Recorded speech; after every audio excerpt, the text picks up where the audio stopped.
All right, here we go. Welcome into the Stone Shield Show. We are here. We are back. We are live Tuesday, February 17th. Appreciate everybody making us a part of your day. Appreciate Casey McAllister and Reed Mouse for helping us out. We pre-recorded some podcasts, of course, that premiered on YouTube as well at the end of last week and on yesterday for President's Day weekend. So appreciate those two.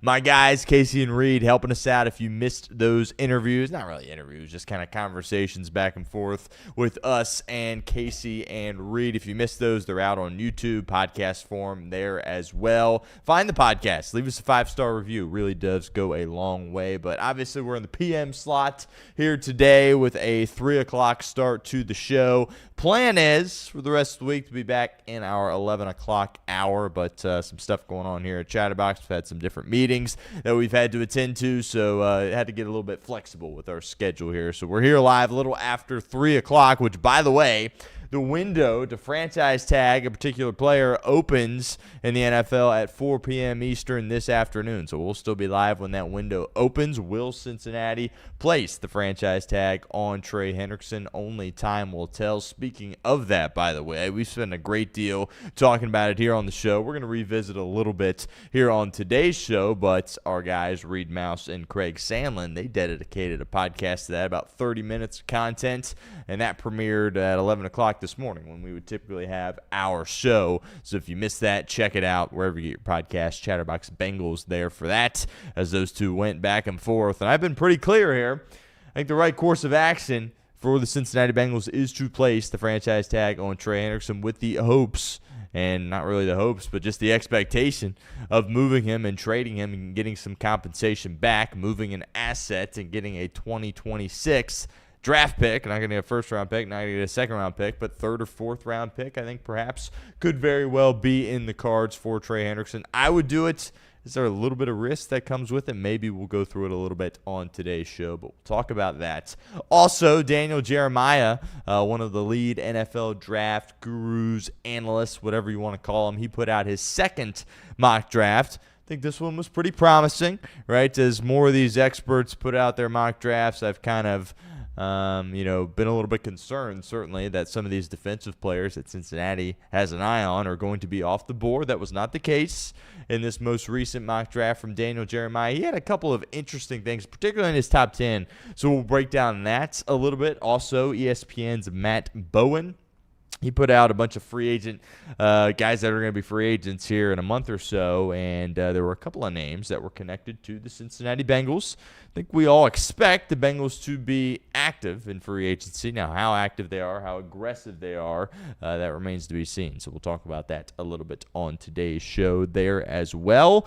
Again, as I mentioned, we'll talk Trey Hendrickson for a second. Do want to revisit some things, as now the period here in about, 45 minutes as we're doing this live here on the channel is open for Cincinnati to place the franchise tag on Trey Hendrickson. Combine right around the corner, right? I think it'd be perfect to tag him, and then you see everybody at the combine and say, all right, we all know you're hungry for pass rushers. We are here in Cincinnati as well.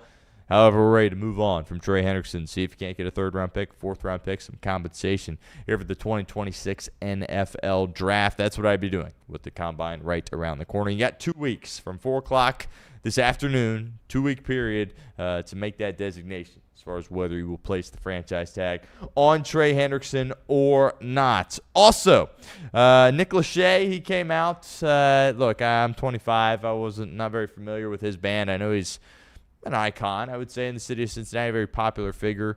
But he came out and he put together a disc track on the Cincinnati Bengals, which, he's a musician, right? He made his career being a musician, very talented musician, very successful musician. I thought it was a little odd that he did a little diss track, but it is whatever.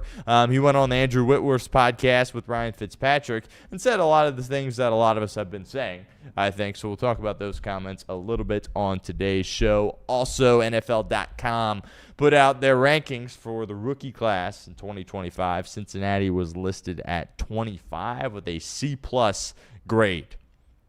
I understand Dylan Fairchild maybe saves you from a full-fledged F, but C+, shoot, I could have used a professor giving out those kind of grades for that kind of performance my days at Miami University. Speaking of the Redhawks, they're back in action tonight, not at Millett Hall. They will play UMass, who they played at the end of January a couple of weeks ago. Very tough game there when they came to Millett Hall, and actually were winning much of that game. Miami was able to squeak out a 2-point victory, but now it's on their turf, their hardwood, and we'll see as Travis Steele and the Redhawks look to keep their undefeated start to this season alive. I believe they're up to 22 in the AP poll, which you got a team like St. Louis at 18, right? St. Louis really much better than Miami, or really playing much better competition than Miami. Obviously, they're playing a little bit better competition, but they ain't playing in the Big 12, right? I'm playing in the SEC or the Big 10. So we'll talk about that a little bit on the show. Had Peter Suter on a couple of weeks ago. Had a great conversation with him, looking to get Travis Steele back on in the near future, and hopefully when he's back on, the Miami Redhawks still have a perfect record and are maneuvering their way through the conference play here in the MAC and ready to make a run in the MAC tournament, and dare I say the big dance there as well. But maybe we'll spend some time talking about some Redhawk hoops. The Cincinnati Reds, full squad reported yesterday, had their first practice. Tito gave his preseason speech. A lot was made of that speech this time last year in Goodyear, Arizona. The vibe's a little bit different. And the phrase that I think a lot of us certainly are going to be uttering over the course of the next few weeks and months, it's time. The two words from Tito Francona. They got a bit of a taste of it, got a little warmed up, won some big games, played the Dodgers, got to the postseason. It's time to do some damage. And I think Brad Metter, Nick Kroll, got to give them some credit. They put this team in a pretty darn good spot, considering the resources in which they have to have success here this season. We'll talk Redlegs. We'll talk Tito. Elly De La Cruz, by the way, guy's jacked. Added 15 pounds of muscle. I think that's a great thing. Sal Stewart, kind of the opposite, cut some of his weight. He's a little bit more slender. Hopefully he can be a little bit more fleet-footed down there at first base as he adapts to that new position. Charlie Goldsmith, by the way, friend of the show, Charlie's Chalkboard over on Substack, doing a tremendous job. He's got all kinds of stuff going out. Give him a follow on Twitter at Charlie G, and that's kind of what I'm doing, just following what Charlie's doing down there. Our friends at Fox 19, Joe and Jeremy, also friends of the show, down at spring training as well in Goodyear, Arizona, and I'll be making the trip out there about a month-ish from now, about a week or two before opening day. I'll be down there to check out what the Cincinnati Reds are up to. Looking forward to that. Gino Suarez, good vibes only.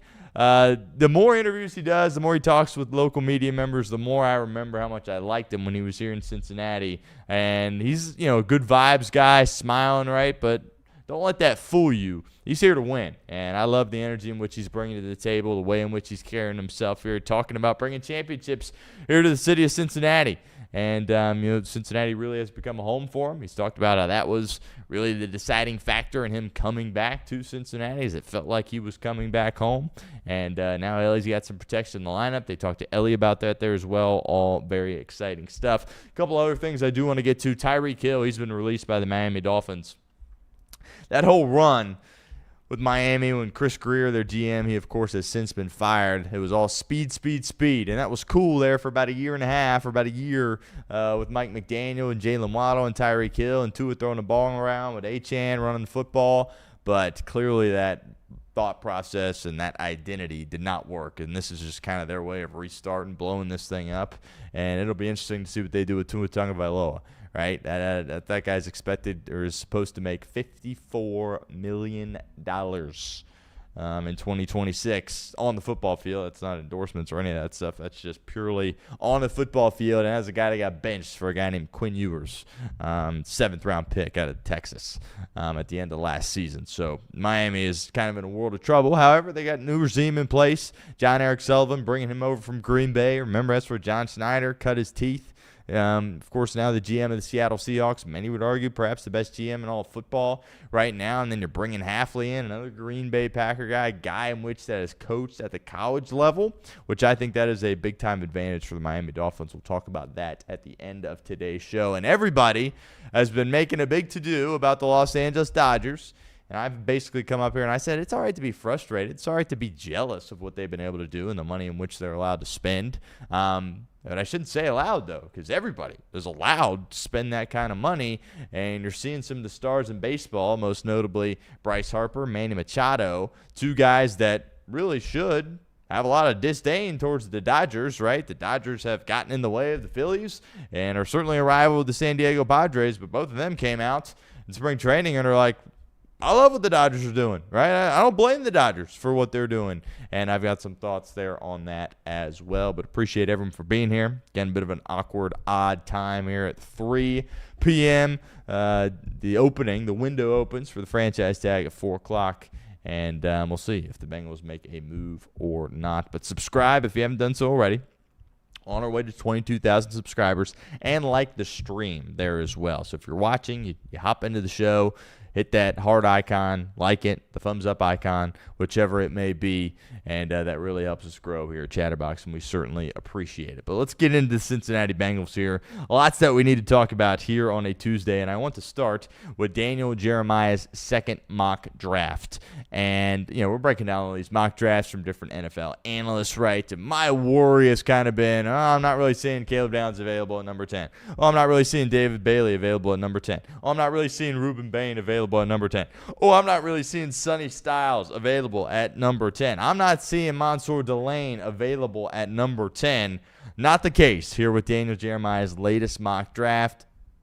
Everybody that does these, it's impossible to get them perfectly right. There's a couple of guys that I look at and I kind of gauge, how I really think this thing's going to play out. Mel Kiper, obviously, over at ESPN. I think Jeremiah does a really nice job for NFL Network. Brugler as well from The Athletic. He's got his beast coming out sooner rather than later, and we're going to definitely break that down on today's show. But Mendoza going one.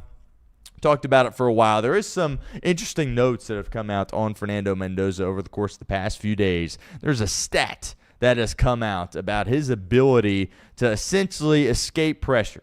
When there is pressure in his face, what his pressure to sack ratio looks like, and it's not good. In fact, it looks very similar to Justin Fields, some of you people out there thought he was going to be a good NFL quarterback, which was kind of funny, to be completely honest with you. But there's one thing that you can't deny. Justin Fields is an incredible athlete. So it was a bit of alarming when you saw him at Ohio State take some sacks that he shouldn't have taken, and certainly throughout his career with the Chicago Bears. And then, unfortunately for him, he was a Jet last year, so he didn't really have much of a chance. But you do see that a little bit with Mendoza. When there was pressure in his face, a lot of times he was going down, and it was going to be a sack. And obviously, you look at a team that's picking number 1 overall in the Las Vegas Raiders, you don't have a good offensive line if you're picking number 1 overall. So I do think that stat is a bit concerning, but is it concerning enough to bump him off from the number 1 overall pick in the draft? Absolutely not, right? This isn't 2024. We're not talking about Fernando Mendoza up there with the Caleb Williams of the world, right? With the Drake Mays of the world, with the Jaden Daniels of the world. That's not what this quarterback class looks like, right? And the Raiders, of course, are starving for a QB, and it's pretty obvious that they're going to take him. Is he a perfect prospect? No.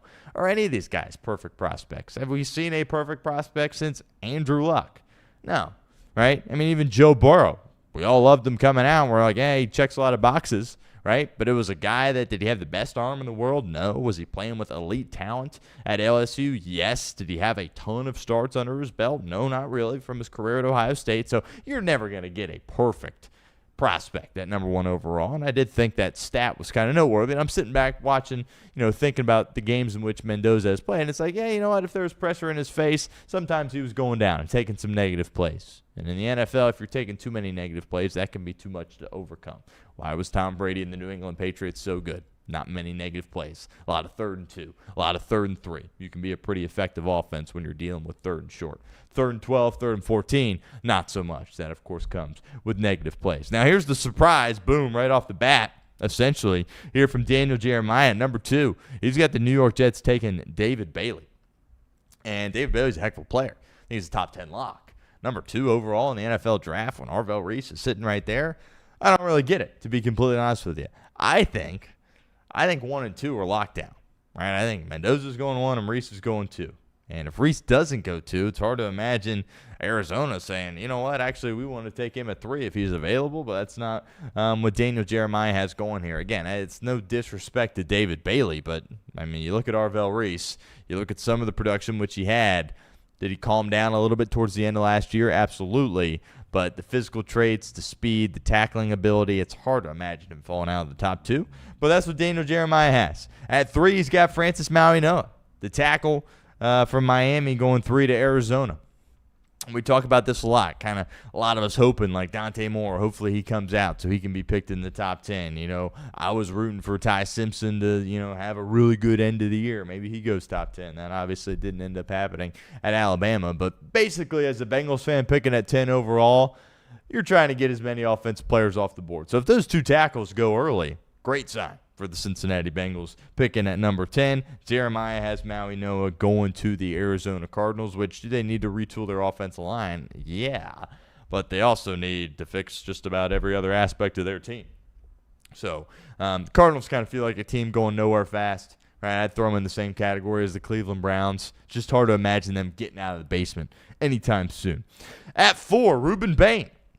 So that's another defensive player he has before Arvell Reese, which, again, maybe some of the production. I mean, we saw what Bain did, right? The sacks were there, the pressures were there, the TFLs were there. It's all great. But, again, Ruben Bain over Arvell Reese makes me scratch my head a little bit, but you'll take it. I know for a fact that Bob Saleh there in Tennessee would love to have Ruben Bain as part of his defense, and it's kind of hard to imagine them not going defense with Saleh coming in, trying to institute what he does defensively to that regime there in Tennessee. I don't know. You could definitely make the argument that they need a receiver, but can you really take Carnell Tate at 4? I don't know. Do you want to take a tackle there to help Cam Ward? Maybe. I think Bob Saleh is going to have an opportunity to take a really good defensive player. Wouldn't surprise me if he took one at 4. At 5, he's got Carnell Tate going to the Giants. Around Jackson Dart, they've got some pieces in place, and I've been on this for a while. Ever since Harbaugh's been hired, they're doubling their win total, right? 8 wins minimum for the New York Football Giants, and I think placing a bet for them to play in the playoffs probably be a valuable bet there as well. But I could see the Giants going receiver there, trying to find that running mate for Malik Neighbors and give Jackson Dart a weapon here in year 2. And then he's got Spencer Fano, the other right tackle out of Utah, going to Cleveland. Again, tackles off the board in the top 9 before Cincinnati picks. You're celebrating if you're the Cincinnati Bengals. Has Arvell Reese fallen all the way to 7, which is the Washington Commanders, Dan Quinn, you'd just be over the moon if you were able to land Arvell Reese at number 7. But that's a team it kind of feels like they're a lock to take a defensive player, defensive-minded head coach in Dan Quinn. And, a couple of years ago, he's playing in the NFC Championship, and you're thinking, he's going to have a job forever there as long as he wants it in Washington. They're going to win playoff games. If they miss the playoffs again this year, Dan Quinn fired in Washington, a couple years removed from making the conference championship game, very well could be a possibility, but he hangs his hat on defense, and that defense last year absolutely stunk for the Washington Commanders. Feels like they're locked to get one of the guys Cincinnati wants, whether it be an Arvell Reese, a Ruben Bain, a David Bailey, a Sonny Styles, or, of course, a Caleb Downs. Mekhi Lemon at 8 to New Orleans. They need a running mate for Olave.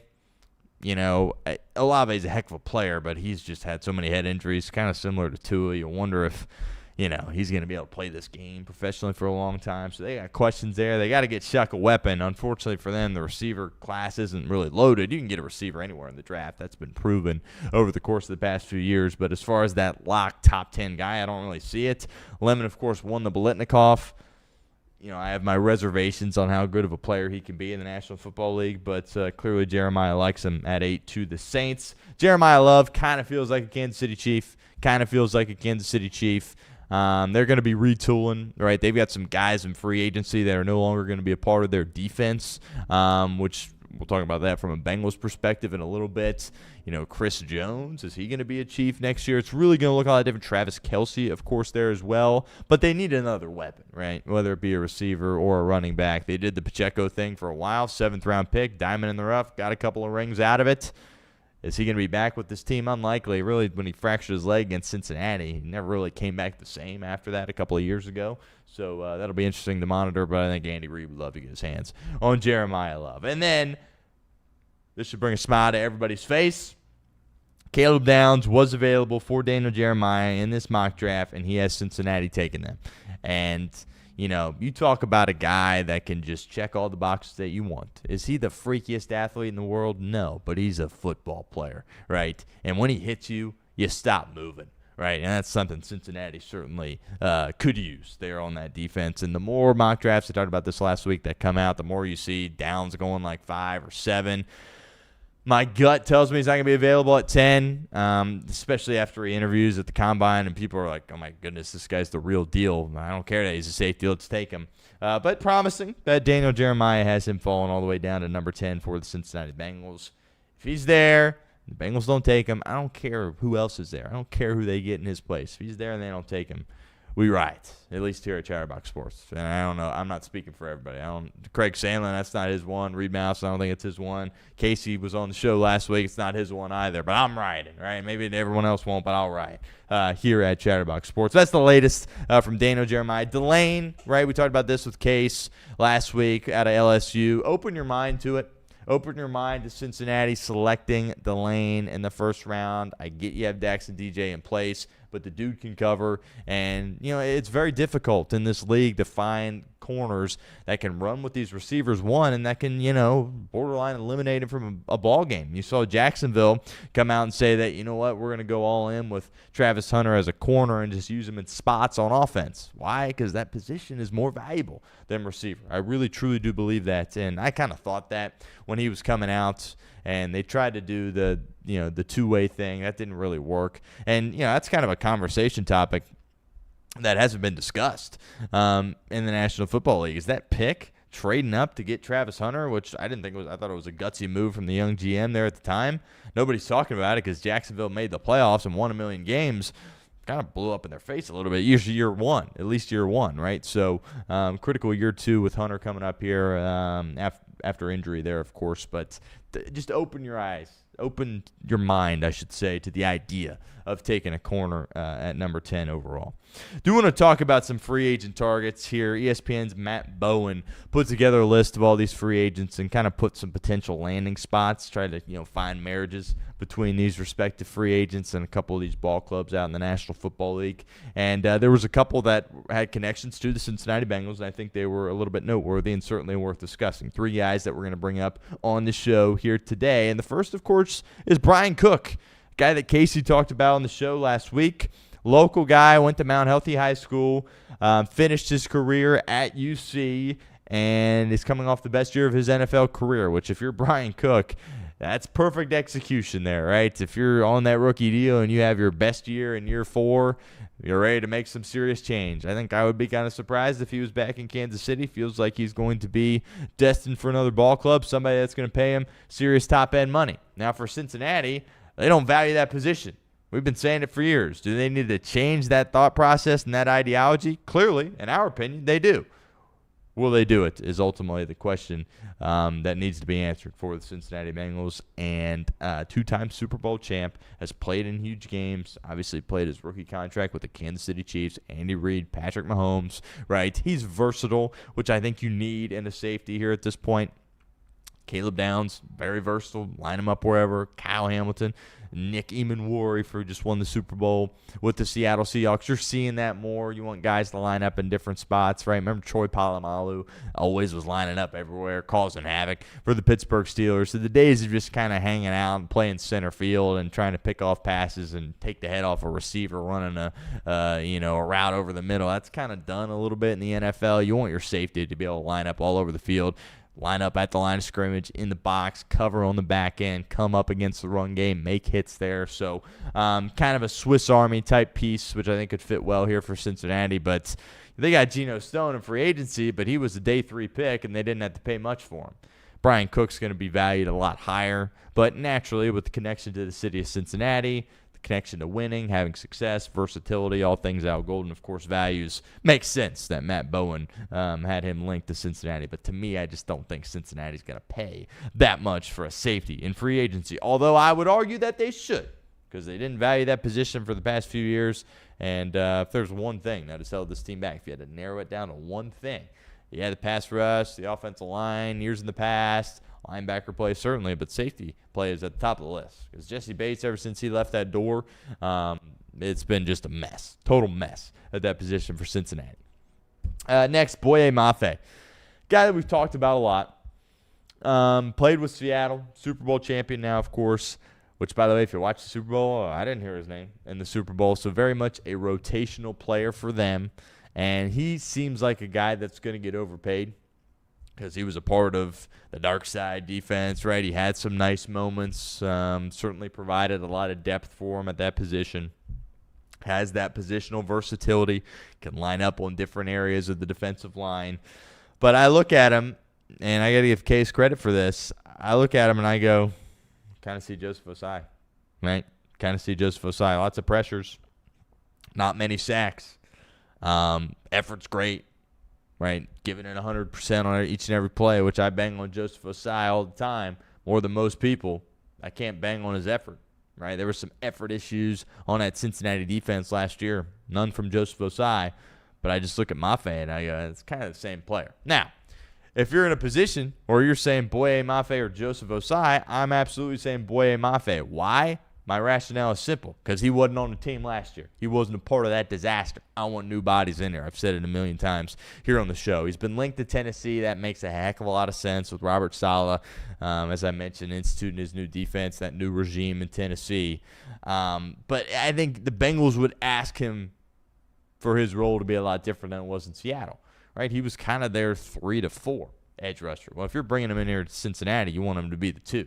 In which case the 1 would be Myles Murphy, which we all liked what he did last year, but is he capable of being a 1? I don't know. I got my questions there as it relates to that. But Casey said it. Kind of feels like a Joseph Ossai. If you're asking me to pick between the 2, yeah, I'll take Boye Mafe, but I think he's going to get too much money for what he has done. It's going to be a bit of a dice roll. Lots of pressures, not many sacks. Kind of a stay-away guy for me. But am I going to be complaining if they bring him in? No, I'm not.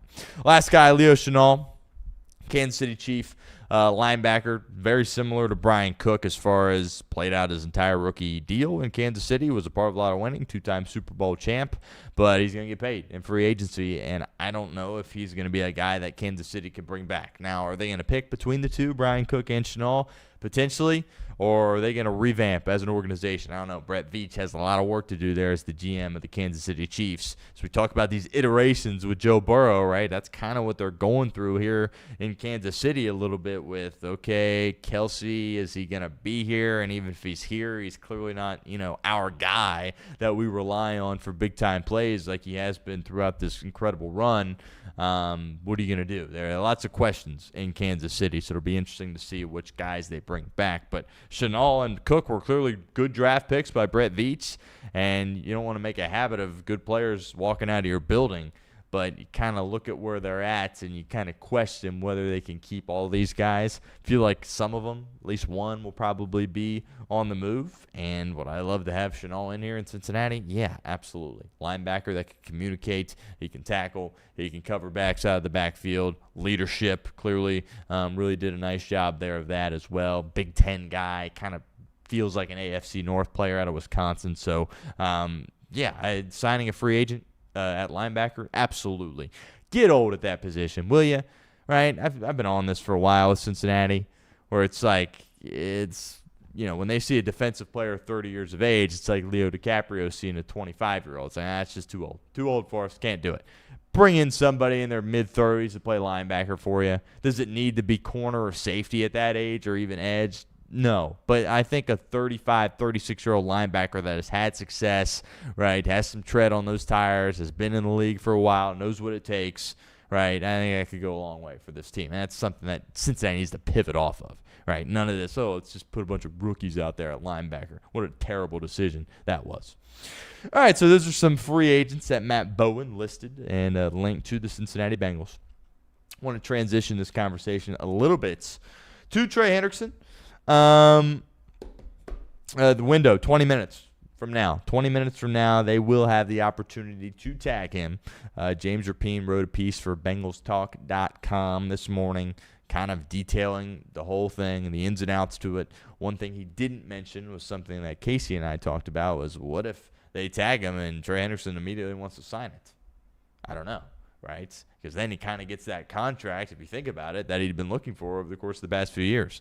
Be like $30 million, and then the cap hit would be higher than that because the Bengals used a void year when they gave him the raise last year. So that's kind of an interesting element to it, is what if, they tagged him and Hendrickson was like, sure, I'll take it. Again, I don't think he would, right, because some other team's going to give him at least 2 years, and they're going to pay him a lot there as well. And I think he's ready to leave Cincinnati, as much as he wants to lie to us and tell us that he likes it here, that he doesn't act like he likes it here. So that'll be interesting. But the franchise tag would be $30.2 million, and Rapine says it's a bargain for the acquiring team.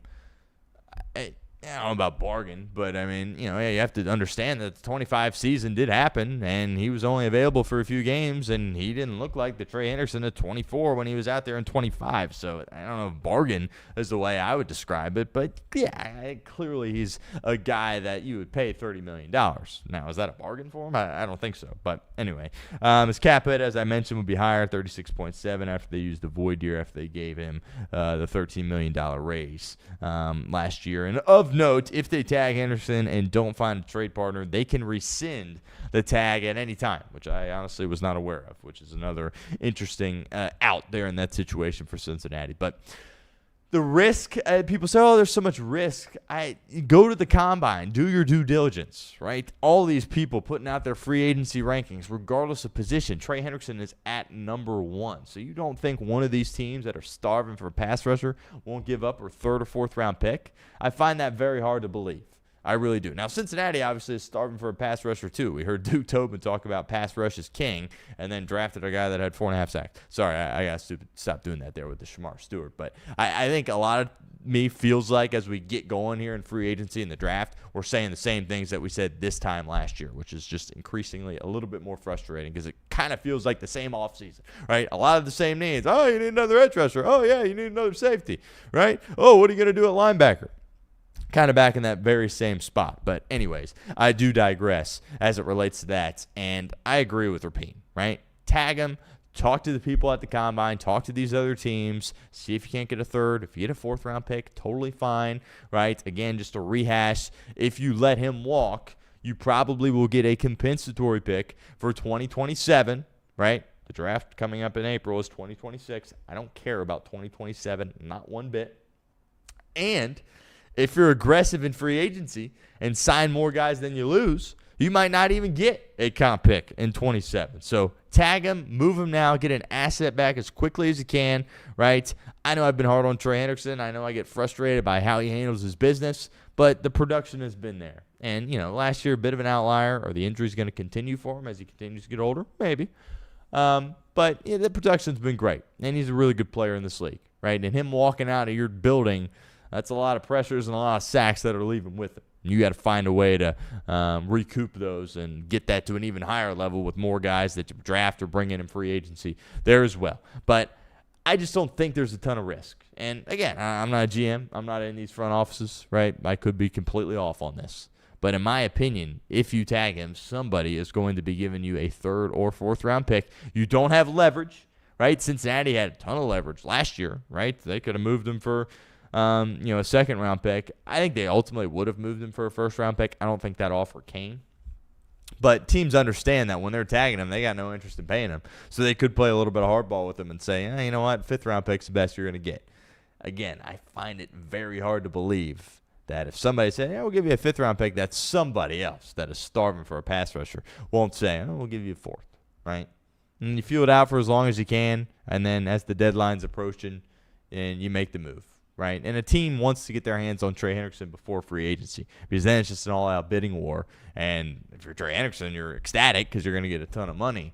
But I think a team would be willing to move off a 3rd or 4th round pick to avoid that bidding war, land the player, get the asset in Hendrickson, give him the extension, and go from there. And then if you're Cincinnati, you go, things didn't work out long-term for Trey Hendrickson, but we got a lot of winning football out of him.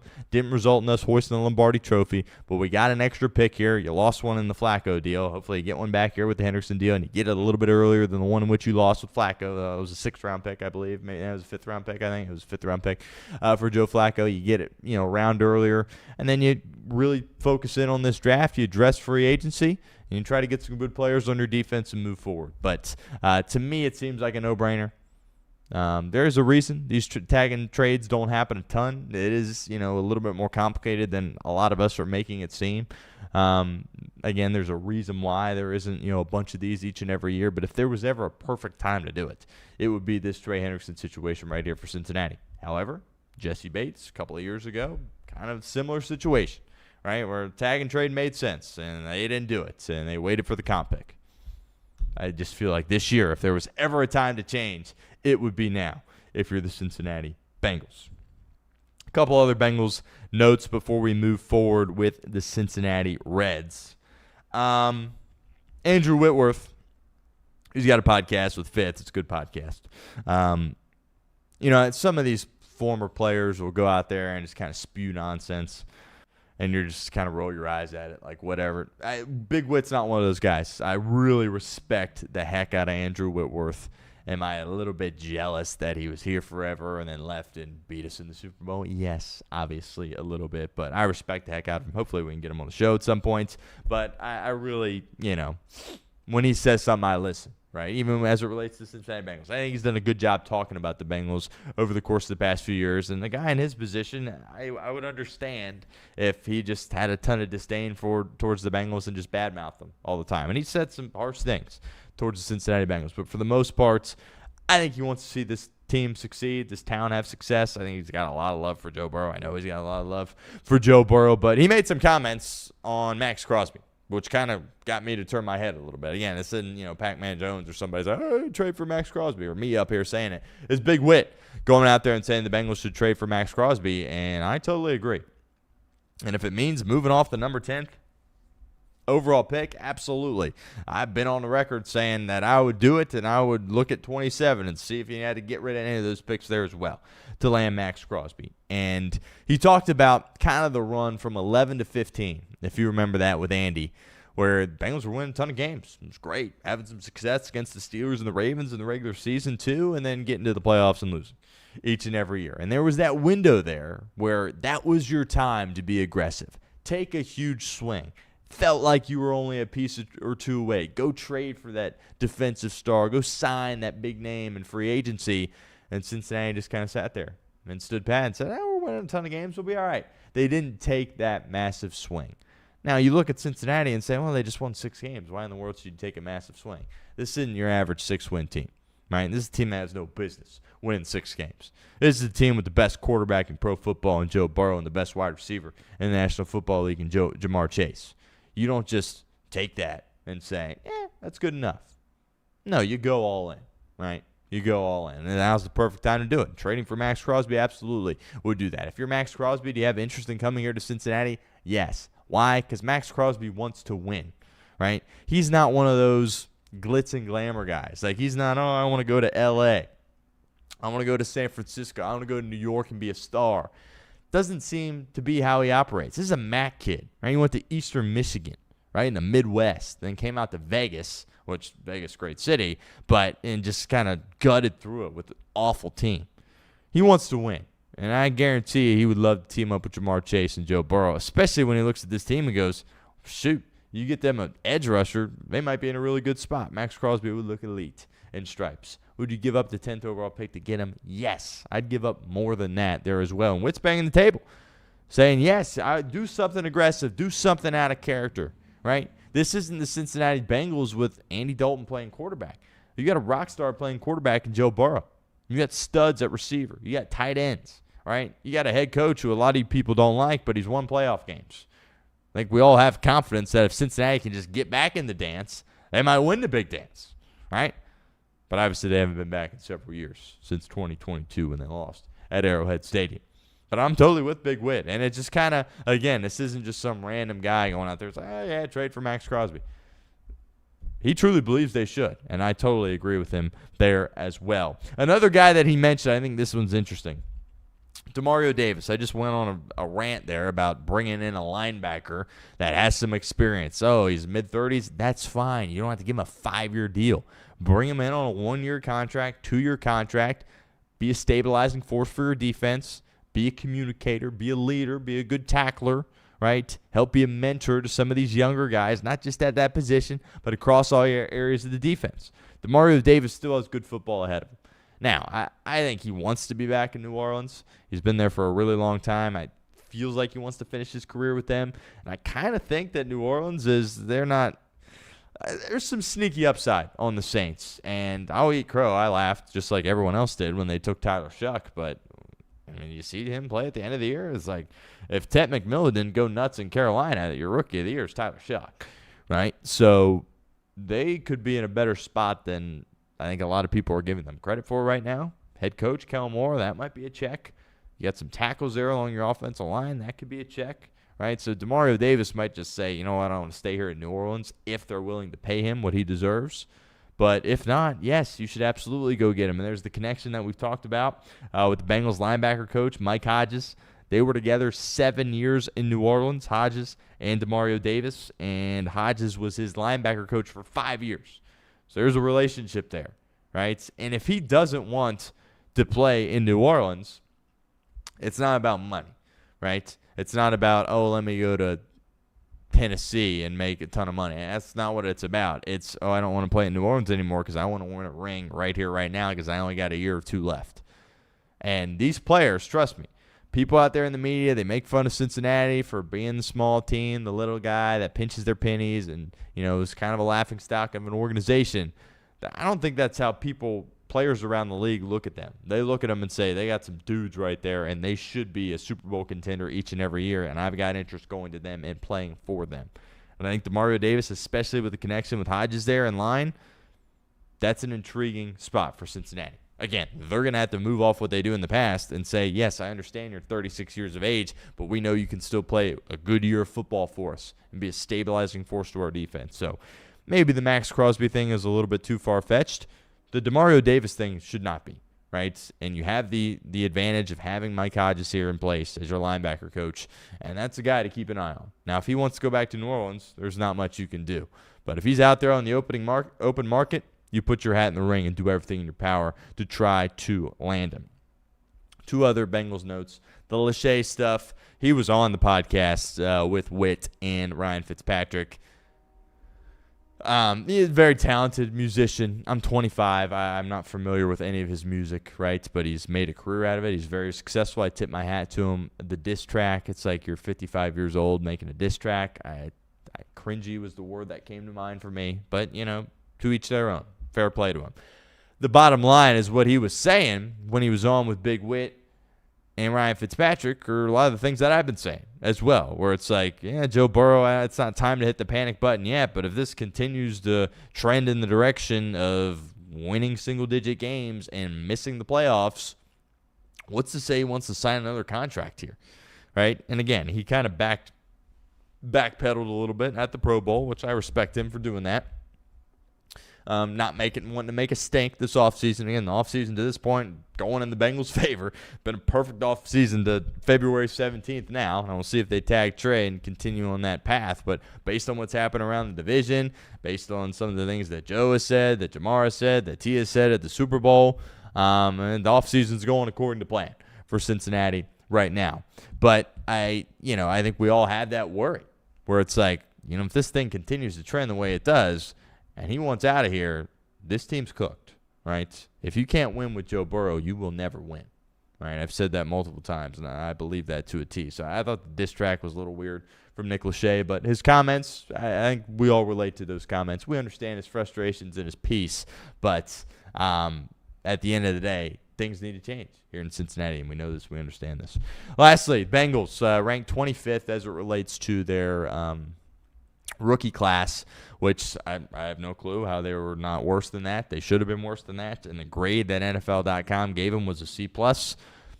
I wish I had that grader as a professor at Miami University because they didn't deserve a C+, so I can tell you that much. I mean, a C is average, so that's slightly above average. You think Shamar Stewart, Demetrius Knight, and Barrett Carter were slightly above average? That's absolutely laughable, to be completely honest with you. So, it's funny. There were some teams that they had ranked below them that were a lot of playoff teams, right? The Packers, had a bad draft, right? Taking the receiver Golden, who had a couple of nice moments in the wild card game against the Bears, but it was a crowded receiver room there in Green Bay, and he certainly didn't stand out the way I think a lot of people in the Wisconsin area had certainly hoped with him. Jacksonville, as I mentioned, with the Travis Hunter stuff, they won 1 million games, they got in the playoffs. Nobody talks about how bad that draft was for Jacksonville. That was not good. And the Rams, they didn't have a first-round pick, but they didn't get anybody in the NFL draft. And we all sing the praises of Sean McVay and Les Snead all the time. So there were some noteworthy teams that were below Cincinnati, but I would have put Cincinnati, and I don't study all these teams nearly as closely as the Bengals, but 25 and a C plus definitely seems a little bit generous to me. And I'm happy about Dylan Fairchild. There's your left guard for the next several years. Happy about him, right? And maybe you found something in the 5th round of Rivers. He hung in there when he was out there playing. We don't really know about Taj Brooks yet. But, I mean, the 2 backers and Shamar Stewart's C plus is D minus at best, in my opinion. So I was taken aback a little bit by that. All right, Cincinnati Reds. Full squad reported on Monday. That's certainly exciting. Pitchers and catchers obviously down there prior to that. Whole team's there. They're practicing. They're ready to go. Games are coming up here soon, which is awesome for us here at Chatterbox. We made it. I think it's safe to say, like, we have, we're not quite there yet, but it feels like, we've kind of made it, to be completely honest with you, as far as getting to baseball season, just about here. And Tito gave a speech yesterday. And a lot was made of his speech last year and the players talking about it, how it got them all hyped up. And that was something they kind of fell back on through much of the year last year. So that first speech, that spring training, that's big-time stuff. And Tito talked about how he takes it seriously. He prepares for it. He gets a little bit nervous before he delivers it. Doesn't want to just read off a piece of paper, but also at the same time doesn't want to just go from the heart and forget a bunch of things that he wants to touch on. And Charlie Goldsmith down there, friend of the show, basically said, talking to all these players, that the thing, the line, the phrase that they're going to be talking about for weeks and months now is, it's time.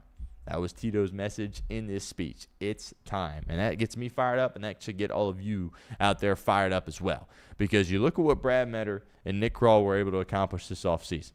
Right? We like the moves early. It's like, let's sign some guys that have high ceilings but certainly have low floors in the outfield. Dane Myers, J.J. Bleday. Let's address the bullpen because we're losing some pieces. Scott Barlow, I think, just signed with the A's. That's a loss. He was a horse for the Reds last year, but you got some guys in his place, right?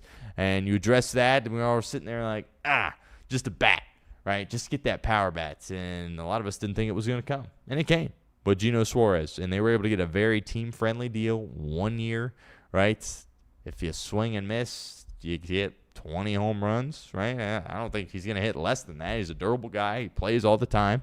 Knock on wood. You hope that can continue. But he hasn't had an injury history in the past. Guy that the fan base loves. Guy that's great teammates, which I think is huge for a team that has a nucleus of a lot of young players and a lot of young talent, right? And by the way, you just got Nathaniel Lowe, who are our guys, Nick Kirby, Mike Hart maybe was on that. I'm not quite sure, but they broke that down. That video went crazy, by the way, on YouTube. Check that out. I was going to save my thoughts for a little bit later in the week there, but, he might not make the roster. But if he has a good spring training and he's on your team as well, I mean, this guy was an all-star a couple of years ago, right? I think he won a World Series a couple of years ago as well. So he's going to have an opportunity here in Cincinnati, which is very intriguing. You can add him into the mix. If he makes this team, there's some more home runs there for you in Great American Small Park, as a lot of people like to say. So the message of its time, again, gets me fired up. And the moves that you made, if you're Brad Metter and Nick Krall, put you in a position to have some success. You compare rosters with the Dodgers, no, but you know what that looks like, right? That was the team that you faced. You know what it looks like in order to go into the tournament in October and win it all. Right, and unfortunately, we weren't able to pick up a game in that series, but, that experience goes a long way. Think about all the young guys that got time in that series. Sal Stewart was playing in that series, playing first base, which we'll get to some of the stories on Sal in a second, but getting some hits in that series as well. He's 21 years old when he was playing in that. So that's a lot of experience. Unfortunately, Andrew Abbott didn't get any.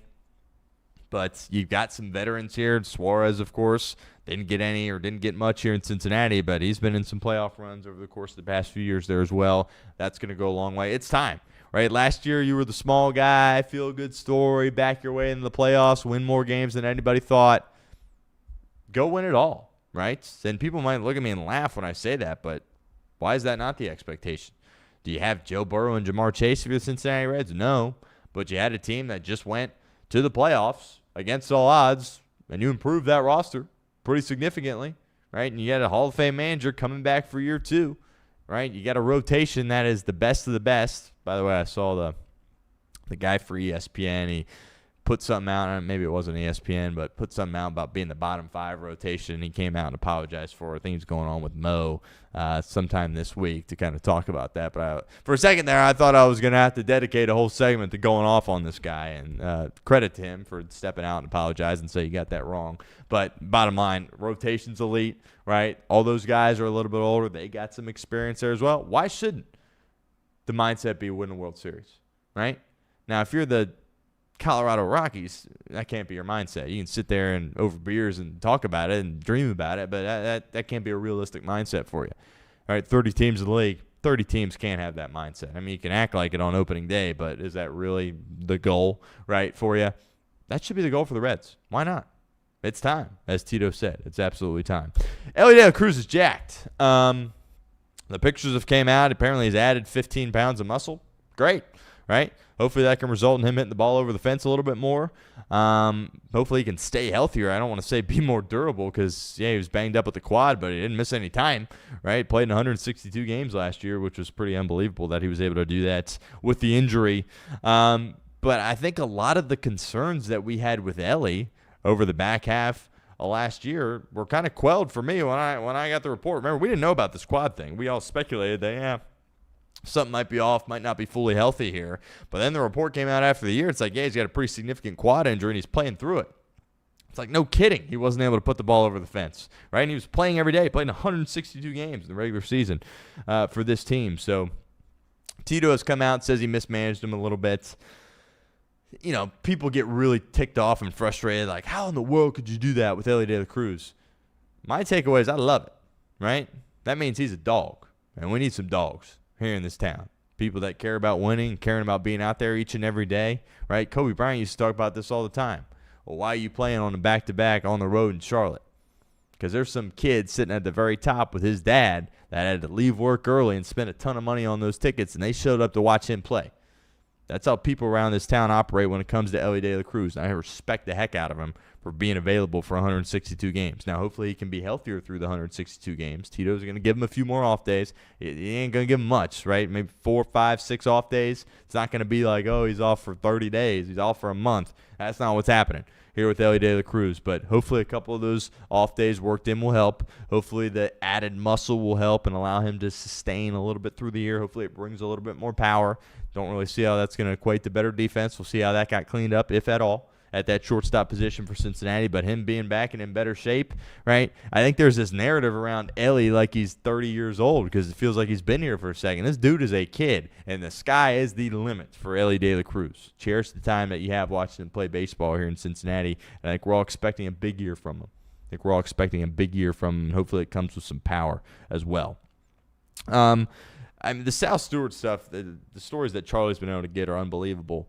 There's been Charlie did some reporting that Sal told him that he was YouTubing videos of Pete Alonso scooping the baseball at first base, like while they were in their playoff series, right? This is a guy that didn't play first base. He had, 16? I forget the stat exactly. Handful of innings professionally, meaning in the minor leagues, right, at first base. And then, oh, hey, you're 21 years old. You're just able to legally drink a beer. You're going to play first base against the Dodgers in the playoffs, right? And he hung in there. He really did. He only had the one error in the regular season, and then he had the one error in the postseason, which he came out after the game and was like, yeah, it cost us the game there. I think a lot of us kind of were thinking it too. But the margins were just so slim for Cincinnati where they couldn't afford a mistake like that. And I think it was I think if I'm not mistaken, it was actually a flip to the pitcher. Could be wrong there. But it kind of resulted in a big inning for the Dodgers, and the Reds obviously weren't able to overcome that. But by all accounts, it seems like Sal Stewart is just a wiry kid, right? This dude is locked in, right? He's been talking about how he wakes up every morning, and he's got, like, the letters ROY for Rookie of the Year, like, littered all over like his house and like on his doormat or something like that. It's like this dude's locked in. He's trying to win the Rookie of the Year, and he's trying to be a stud, which I absolutely love. Right? I need guys that are committed to that and that absolutely love it and want this each and every day and are going to fight tooth and nail for it. And it seems like that's who Sal Stewart is. Again, that should get everybody fired up because it gets me pretty fired up there as well. So, And then Gino, last thing on the Cincinnati Reds. Apparently, he's like the first guy out there at Goodyear every day. I love it. Smile on his face, trying to play first base a little bit better. That position's so fascinating for Cincinnati. Gino says that I'll do whatever. I think he understands that he's the DH, but he is going hard, trying to do everything in his power to be a capable first baseman, because he knows that they're going to need him to do that at some point. Injuries happen, off days happen, and he's going to have to play good first base defensively for Cincinnati. That's been awesome to see that he's working really hard at it. And obviously Freddie Benavides, friend of the show, helping him out there as he progresses and tries to learn how to play that position at the big league level. But lots of optimism coming out of Goodyear. Apparently Lodolo is just nasty. I mean, Lodolo's been nasty for so long. I think the issue with him is like, well, you're going to get the blister at some point, which kind of make fun of him for it. I guess not really his fault, just happens. But that'll happen again this year. But when he's out there and he's fully healthy, and this kind of is always like the buzz around Lodolo this time of year is when he's throwing in Arizona, you're just like, good Lord, this dude is nasty. Tito said he almost fell out of his chair.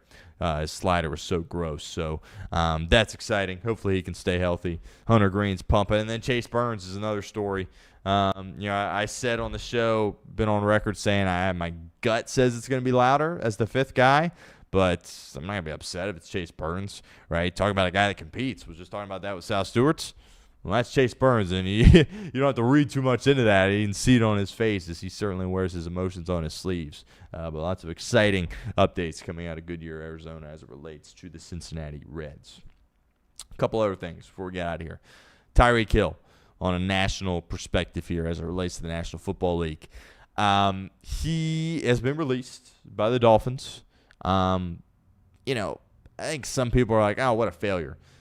Well, if you remember, when the Dolphins traded for him from Kansas City, right, he wasn't happy with the amount of money that he was getting, and he was okay that he had a Super Bowl ring, right? They won that first one against San Francisco, Mahomes' first one, and they wouldn't have won it without Tyreek Hill. Remember the famous Wasp play where they were down 2 scores in the fourth quarter and just kind of a third and long, throw it up, and they didn't look back after that point.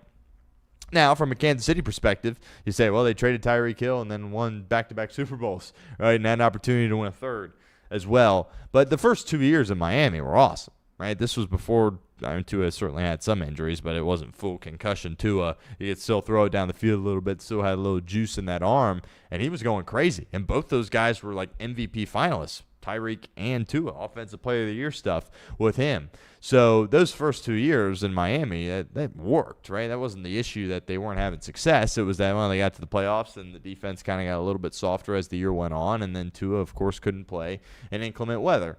And then Tyreek got banged up with some injuries, and then this most recent year, just a devastating injury. And I saw something that he was like just now able to walk without assistance, and he got hurt early in the year for Miami, and it was a torn ACL and a dislocated knee. Like, it was bad for him. And he's 32, I think, maybe 33. He's no spring chicken anymore in this league. And he's come out and says he wants to play. I think he's a Hall of Famer already, and we'll see. He's got some issues, right? He's got some lawsuits, right? He's got to deal with some off-the-field stuff. He's got like 1 million kids, too, with 1 million different people, which is, neither here nor there. But the conversation now, of course, becomes, where do you go if you're Miami, number one? And two, where do you go if you're Tyreek Hill as far as what team you're going to be playing for next year? Is he going to be available week one? Again, the guy just started walking on his own. Doesn't seem like that's the most likely thing in the world, but we'll see, right? He clearly is a freak athlete, and he's bounced back from injuries pretty quickly here. But if you're Miami, you're hitting the restart button, right? You saw it with Chubb, which I didn't even mention him as a potential Cincinnati Bengal. That's another name to potentially keep an eye on. But they're hitting the restart button, right? Moving off Tyreek. They're freeing up some space, freeing up some cap, kind of a restart here. And you got a new regime coming in, new GM, new head coach. That's what I'd be doing too, right? Clearly it hasn't been good enough the past few years. If you're Jeff Hafley and John Eric Sullivan, you're not just sitting here saying, yeah, we'll just run it back with what Mike McDaniel had. No, that's not going to work, right? So you got to do a fast restart here if you're the Dolphins. Now, what do you do if you're Tua? What do you do as it relates to Tua if you're the Miami Dolphins?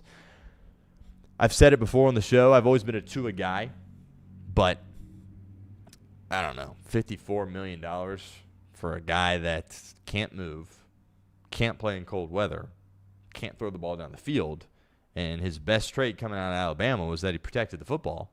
Now he doesn't even protect the football, right? $54 million. It's not like you're paying him $25 million. $54 million is an absurd amount of money. So you're not going to find a trade partner. Now, do you cut him and go full restart? I think if you're Halfley and Eric Sullivan, it's like, well, that's not your guy, right? You didn't draft him, right? You don't really have any allegiance to him other than the fact that you're paying him a ton of money. Do you do the Denver Sean Payton thing, Russell Wilson thing for 1 year where it's like you try it, but then he's not your guy, so you just aren't afraid to bench him, and it gets kind of ugly, and then you get another year? I don't know if these guys in Miami can afford that, right? Sean Payton has a pedigree. He has a resume, Super Bowl champion, well-respected guy.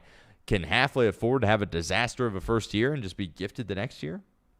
Don't know, but that's certainly interesting there as well. I think it'd be a little bit easier for him if this quarterback class looked like the 24 class, but that's not the case, right? Is there going to even be a quarterback that you think can be a starter for you, right? And we all know Quinn Ewers isn't the answer as a starter, right? So that's going to be fascinating to see. But as it relates to some landing spots for Tyreek, a couple of names automatically jump out to you. Baltimore, of course, is one there as well.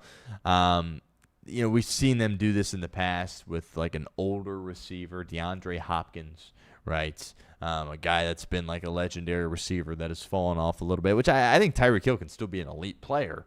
But, you have a serious injury, sometimes you're not able to shake back to 100% and be the guy in which you once were, right? That's just kind of how it is. So if, Tyreek loses a couple steps, that's a problem because it's not like he's 6'5" jumping up there grabbing balls away from defenders. And he's relying on his speed. I don't want to call him a one-trick pony, but if you lose some of that speed and he's just kind of an average speed guy, well, he's not really an elite player anymore. But Baltimore jumps out. They could use another receiver. They like what they have in Flowers and Bateman and Andrews and Jackson, Derrick Henry, but they could use another down-the-field threats. And if you're Tyreek Hill, you want to play with Lamar and Baltimore, yeah, I don't know why you wouldn't.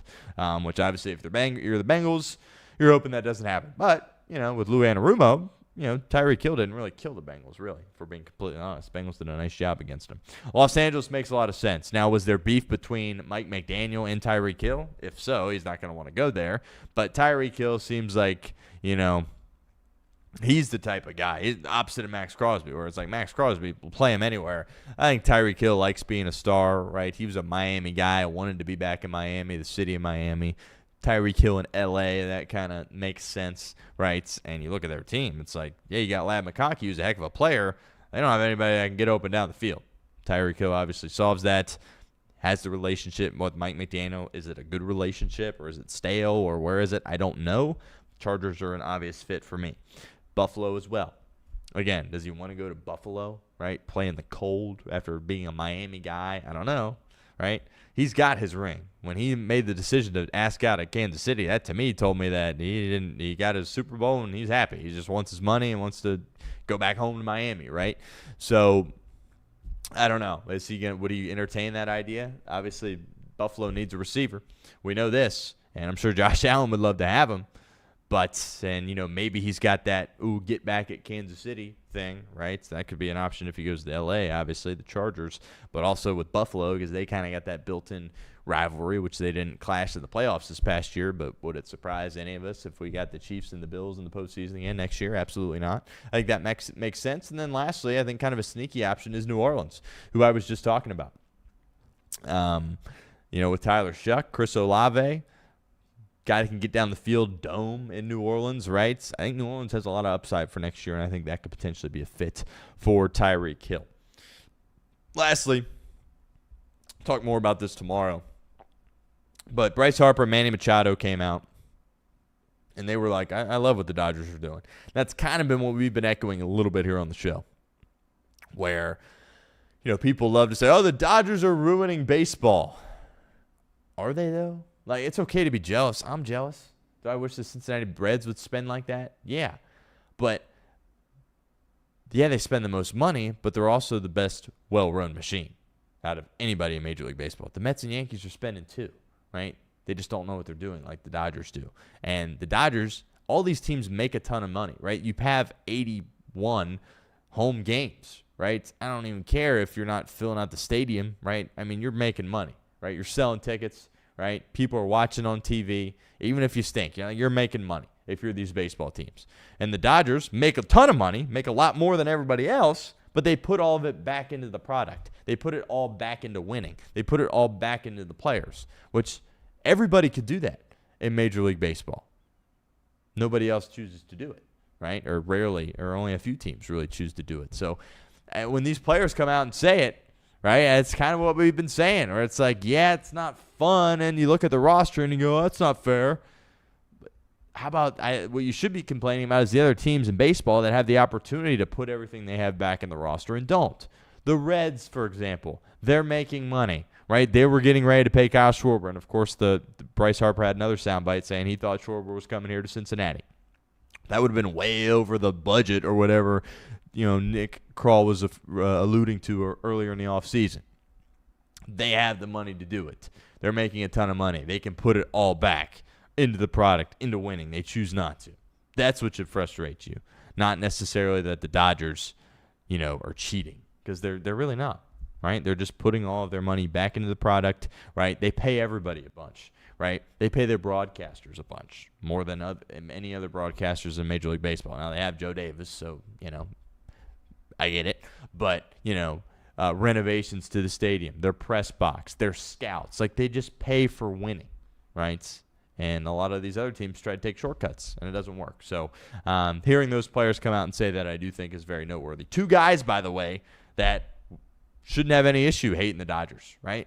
Bryce Harper would probably have a ring right now if it weren't for the Dodgers. Machado, the Padres are like their arch rivals, right? And he's like, it's awesome. And he played for the Dodgers and didn't win with them, right? So if there was anybody that would be ticked off of them, it would be him, right? But he's not.